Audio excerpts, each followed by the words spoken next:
Hello, welcome to my channel Conscious Growing. I'm Matthias, and today I want to talk about one of the pitfall of recovery, the recovery journey, and I want to bring up two aspects of recovery, and these two aspects seem to be a contradiction at times. So what I mean is, when we understand that it is possible that our scared limbic brain, or in other words, the amygdala in our brain, which is a part that wants to protect us and keep us safe, once got so scared that it keeps ringing this alarm. And then it can happen that many things in life can become a threat, and it has lots to do how we responded in our life, and that might have been started in the childhood, and we developed some patterns to survive. And now when we have these conditions in our adult life, it can happen that these old mechanisms of reactions, behaviors, thought patterns can come back.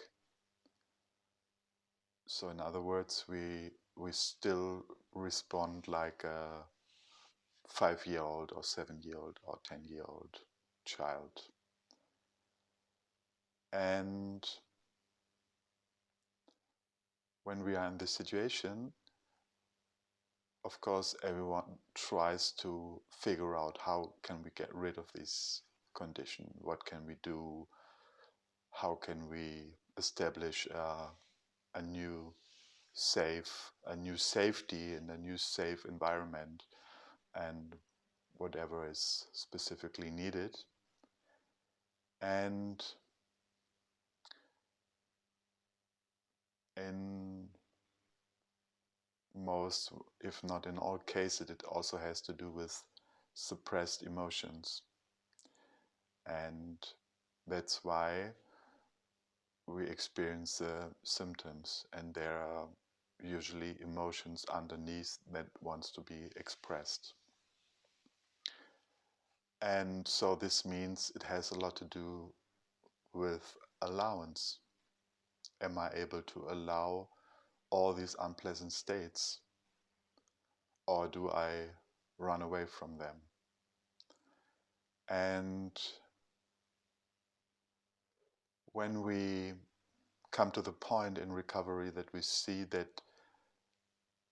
these states and these pains are very unpleasant, sometimes they seem almost unbearable,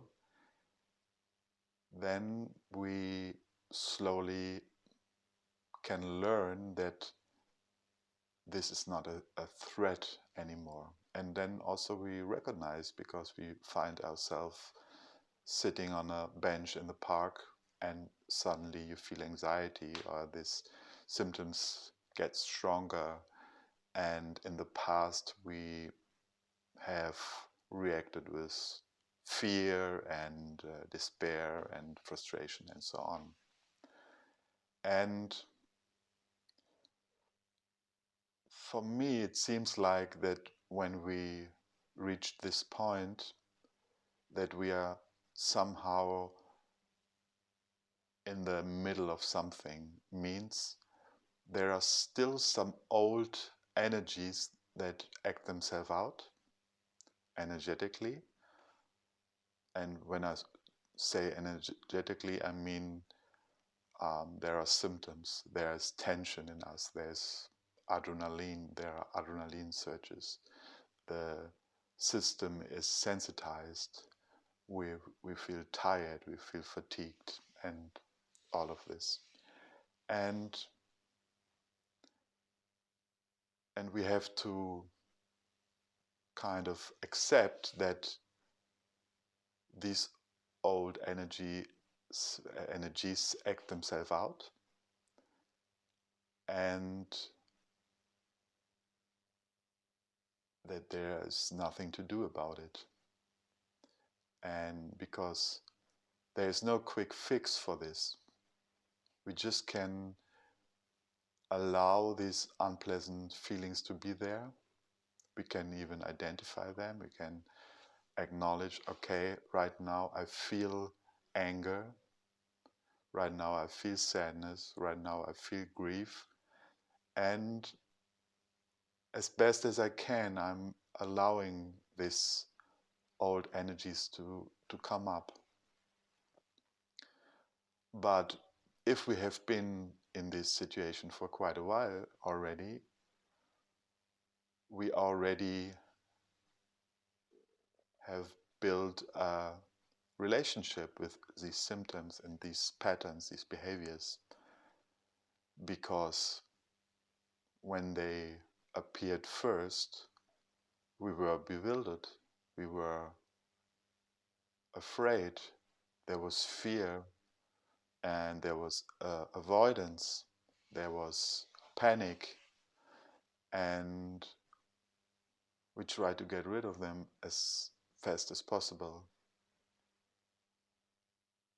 But then you might have come to a point that this doesn't work. You can't run away from these sensations. If you try to avoid them, if you try to run away from them, they get bigger. No destruction in this world is helping to not feel them. They want to be felt. And therefore we have to learn to be strong and able to face them, allow them to be there, and flow through them as good as possible.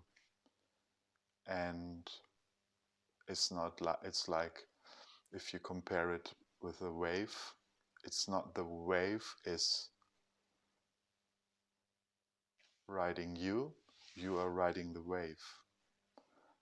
But also it's okay when the wave is riding you, but it's just about the your mindset. And the mindset, I mean, is, are you able to allow it? Then it also can wash over you, but you can stay put in your presence. And but this other image of you riding the wave is fine as well. It's just your perspective. Are you the victim? Are you running away from? Are you feeding the fight or flight or freeze response in yourself? Or are you taking some power back, some self-empowerment? And what does self-empowerment look like? First of all, if you understand that this isn't serious and this is just unpleasant and won't kill you, then you can use this knowledge of um, brain retraining, or all sorts of brain retrainings, to see the system is just in high alert, but it has nothing to do with the current situation. And this is a stepping stone from being in these kind of states, allowing these sensations to come, allowing these feelings to come, but then on the other hand, not to be ruled by your symptoms and by your old emotions. You want to do this shift. And what does this shift mean? It means, I use the word self-empowerment. And by this I mean you just can ask this simple question: what can I do for myself right now, in this moment? So I'm kind of, let's assume I feel kind of occupied by the symptoms, and they're really loud and they're really shouting at me, and then they're grabbing for all my attention. To learn to say, okay, you can be here, I allow you to be here, but I decide where do I want to have my attention. And this can have two aspects. One aspect can be, if it's so loud and so strong, it can be good to just be with it and just sit with it for a while and just let the wave come, or ride the wave in this kind of aspect. Or you are able to sense the sensations, and you can let them be there. You can let the intrusive thoughts be there, the sensations, the feelings, but you focus, or you shift the attention where you want to be right now. And this can be simple things. It can be, okay, this seems one of these difficult days, and I'm totally absorbed and occupied, but I get up and make a cup of tea, or call a friend, or going for a walk. And there's a huge difference between I decide, and then I decide something, and then I follow this decision no matter what. I let the unpleasant feelings and sensations be there. But I do. It can be a very short task, it can be a longer walk. It can also be, if you're more advanced, it can be a trip.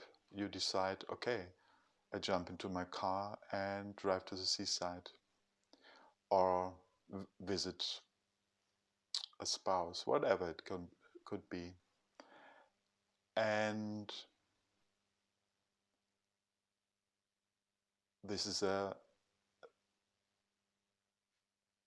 brain retraining, how I understand brain retraining, because you don't fight your current state, but also you're not ruled. And I really find that it's this little and constant steps on a daily basis. You are able to do one or two things, or if possible even more things you want to do. You decide, and you let the symptoms be there, because this is brain retraining. Because in this way we show the scared brain that we're able to do things. And because very often we hear people saying, oh, I did too much, I was pushing through. And what does pushing through means? It means, like, I register my symptoms, but I'm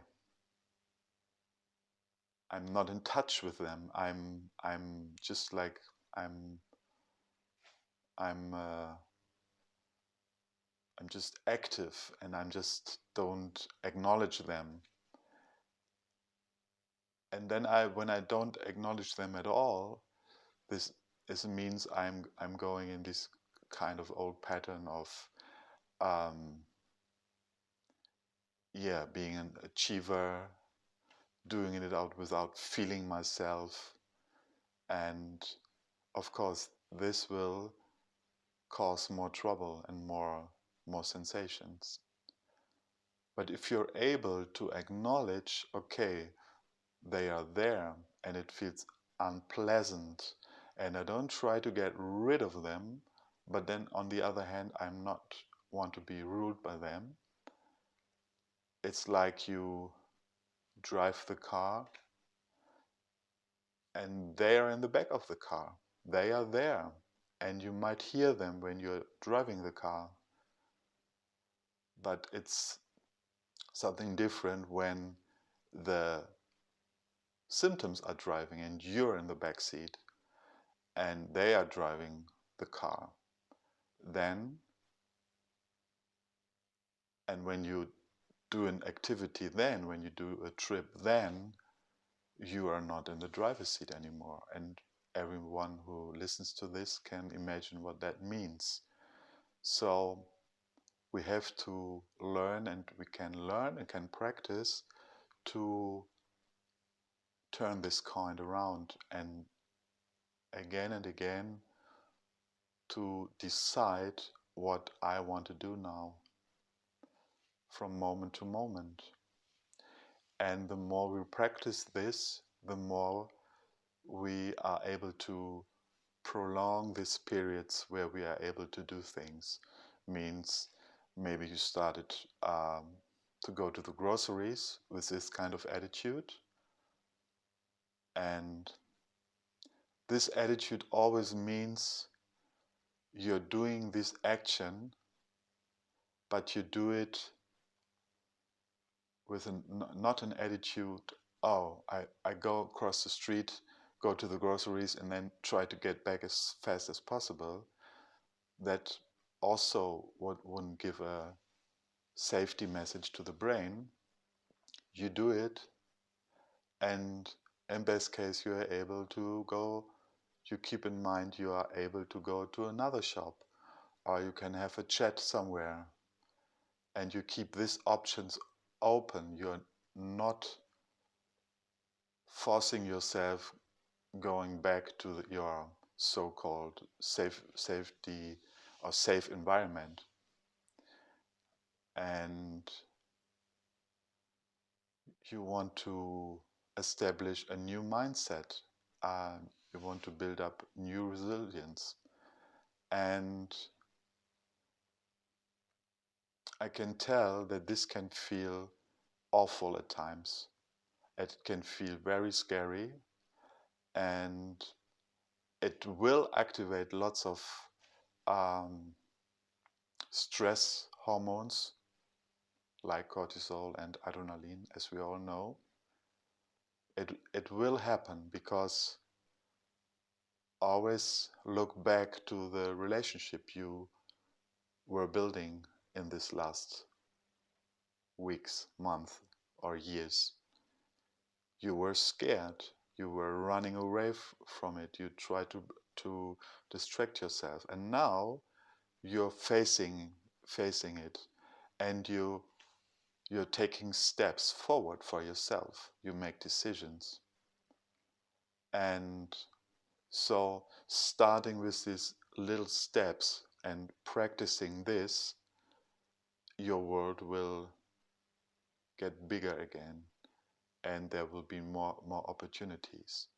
And then also bigger questions might come up, like, who do I want to be in this world? And what kind of inner environment I want to create in myself? And what do I want to do in the future?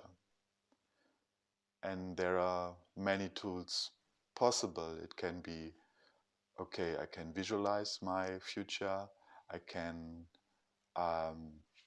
make these concrete steps and on a daily basis.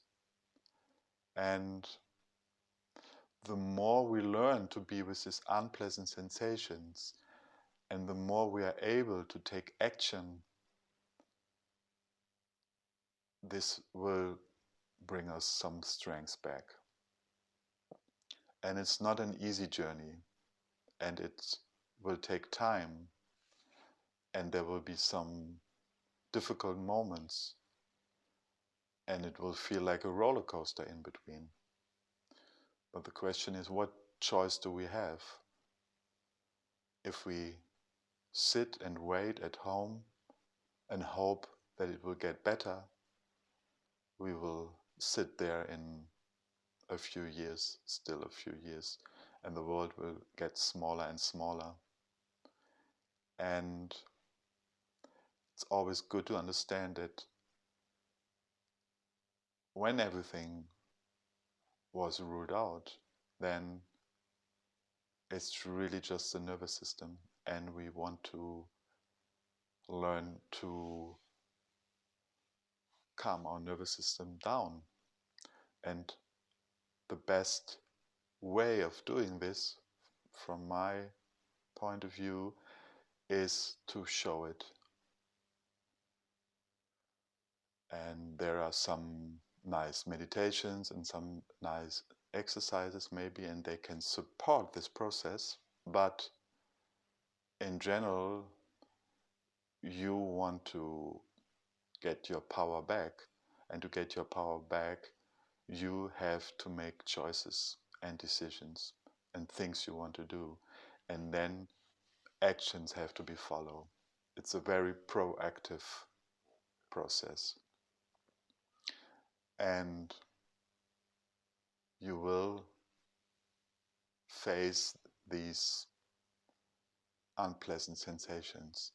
And the scared brain will try to pull you back for a long time. And a long time, okay, whatever that means. Long time, I mean, this is not a quick fix in a couple of days or a couple of weeks maybe. For some it might, but in general, it takes a while. It takes a few months maybe. And for some even a year or 2 years.